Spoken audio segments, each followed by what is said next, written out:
Mavic 2 Pro and the Mavic Zoom are DJI's flagship folding drones. With its huge 1-inch sensor or 4x optical zoom on the zoom, they have been the top choice for aerial photographers and videographers. Until now. Now we have the Mavic Air 2 popping up. And with recent price reductions in some areas, you can now pick up a Mavic Zoom for the same price as the Air 2 combo. So yet again, people are asking me that same old question: which drone should I buy? And as ever, it's still not straightforward because each has got their pros and cons. That is what I'm talking about today.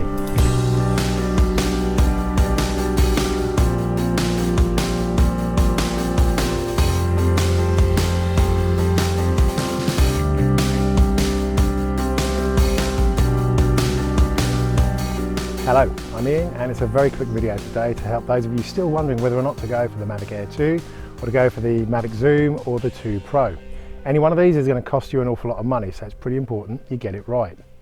Mavic Air 2 is DJI's newest model, and many of its specs are actually very similar to the bigger 2 Pro and the Zoom.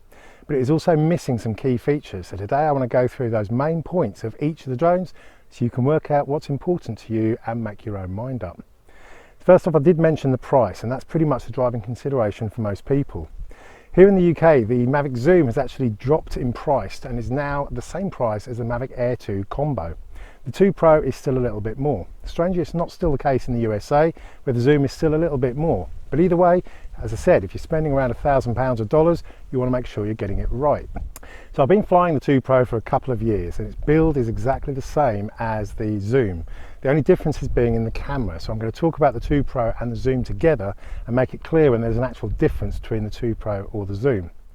So let's start off with the basics. Both the new Mavic Air 2 and the 2 Pro are actually pretty similar size and build quality. They are both very solidly engineered. They feel like a premium piece of kit. All the movements are solid and smooth, and there is absolutely nothing cheap feeling about any of these drones. The Air 2 is 570 grams, whilst the 2 Pro and the Zoom are 907 grams and 905 grams respectively. And this is actually my first key point. Despite being continually delayed, the new European EASA rules coming in towards the end of 2020 actually put drones that are above 900 grams into a slightly different category. So as both the 2 Pro and the Zoom are literally 5 to 7 grams above this 900 gram limit, they are going to fall into a slightly more restrictive category.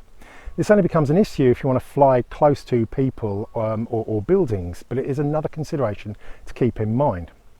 So next up is battery life and flight time. All three of them boast over half an hour's battery life. The Air 2 wins slightly at 34 minutes.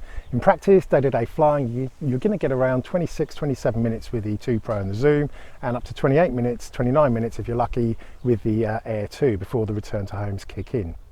Signal strength and range, well, like the 2 Pro and the Zoom, the Mavic Air 2 now uses DJI's OcuSync transmission system, which is simply the best there is. All three of you are going to give ranges of between 4 to 6 miles and rock solid signal in every flight.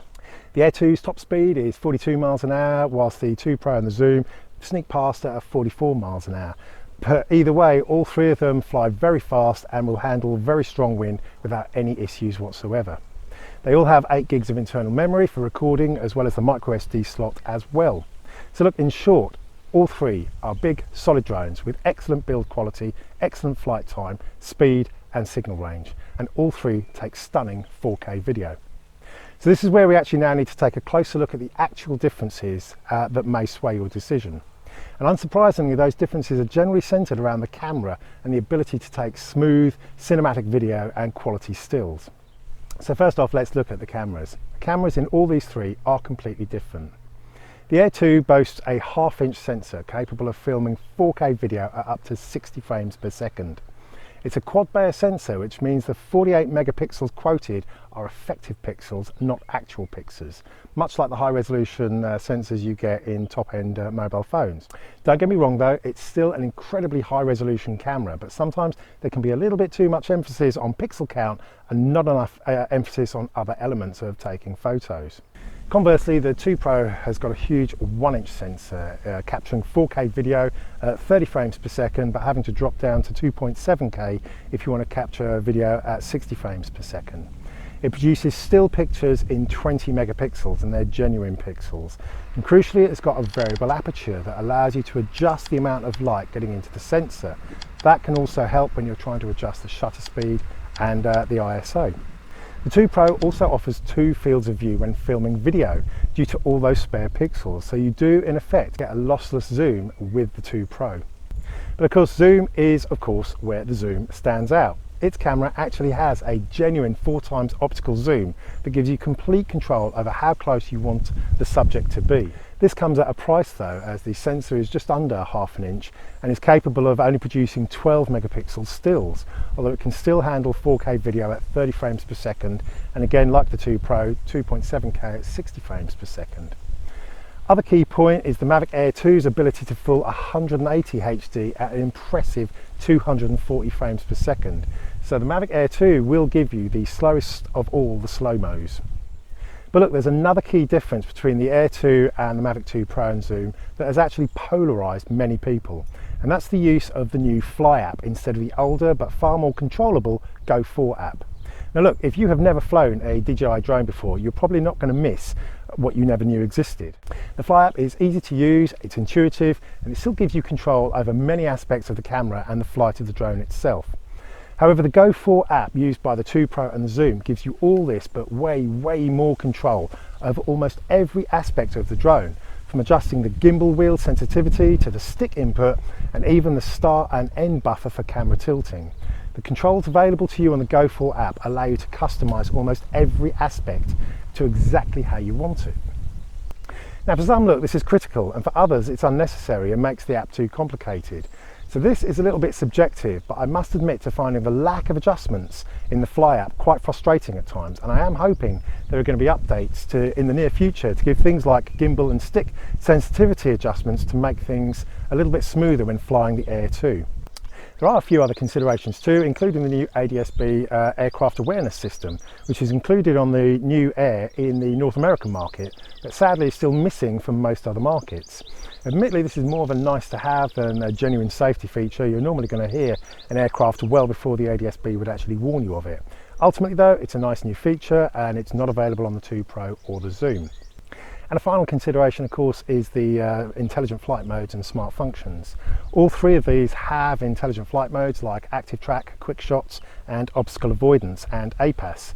The 2 Pro and the Zoom have got side sensors. The Air 2 hasn't got side sensors, but does have a very wide field of view for obstacle avoidance.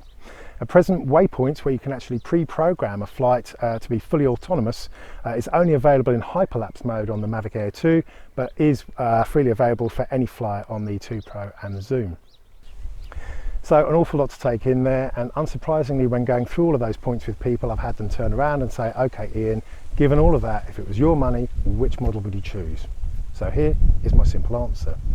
Unless you are a fully professional photographer, I would absolutely go with the Mavic Air 2. Here are my reasons why. Because for the same price as the Zoom, you're actually getting a full combo model. You're going to get the drone and 3 batteries. You're going to get the carry case, you're going to get the ND filters and the charging hub, all with a drone whose physical specs generally match most of the specs on the more advanced models. The Air 2 takes incredible 4K footage that almost everybody will be more than happy with.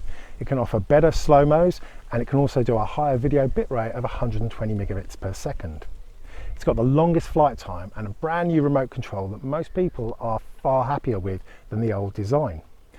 The current lack of adjustability on the things like the gimbal and the stick movements, I think, are only a matter of time. They will be fixed soon. You can even make more adjustments on the Mavic Mini, so I know it's only going to be a matter of time before you can make these same adjustments on the Mavic Air 2. So that is my answer, plain and simple. Mavic Air 2 is probably the best drone for the majority of people, and despite my list of gripes that I put up in a video recently, it doesn't stop me recommending the Mavic Air 2 as probably the best drone for you to spend your money on at the moment. But look, as ever, that's my opinion. You may have a different one. Smash the keyboard, let me know exactly what's important to you and what's not important to you, and ultimately which model you prefer. Keep it polite if others are disagreeing with you, because at the end of the day, a lot of these things are subjective. But look, either way, give me a little thumbs up, always helps the cause. And if you haven't already, hit the sub and ding the dong to get notified each time I put something out. Hope you're enjoying the summer, because it's pretty good at the moment. Either way, until next time, as ever, stay safe and sane, have fun, happy flying.